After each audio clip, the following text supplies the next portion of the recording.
సహించడానికి ఏం కావాలి? కొంచెం శక్తి కావాలి.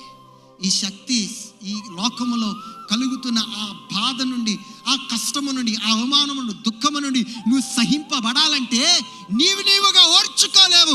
ప్రార్థన ఉంటే మాత్రమే, దేవుడి యొక్క సహవాసం ఉంటే మాత్రమే, సంఘం యొక్క సహవాసం ఉంటే మాత్రమే, వాక్యములో నువ్వు ఎదిగితే మాత్రమే ఈ యొక్క సమస్యల నుండి, ఈ బాధ నుండి, ఈ అవమానము నుండి నువ్వేం చేయగలుగుతావంటే ఓర్చుకోగలుగుతావు. చాలా మంది అంటారు తట్టుకోలేకపోతున్నాను. నువ్వెందుకు తట్టుకోలేకపోతున్నావంటే నీ శరీరం బలహీనమైనదే, కానీ నీ ఆత్మ కూడా ఎలా తీర్చబడింది?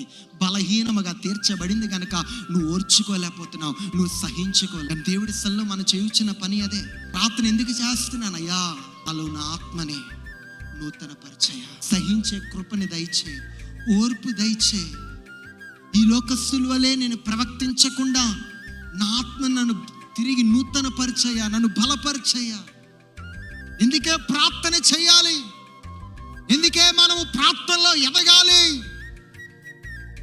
సమయం ఉన్నప్పుడల్లా మనం ప్రార్థన చేయాలి. సంగమా, సహించుకోవాలి. నువ్వు ఓర్చుకున్నప్పుడు, దేవుడి సల్లో నువ్వు ఎదిగినప్పుడు, నువ్వు ఎంతైతే ఓర్చుకుంటావో అంత గొప్ప కార్యాలు దేవుడి నీ జీవితంలో ఆయన జరిగించబోతున్నాడు.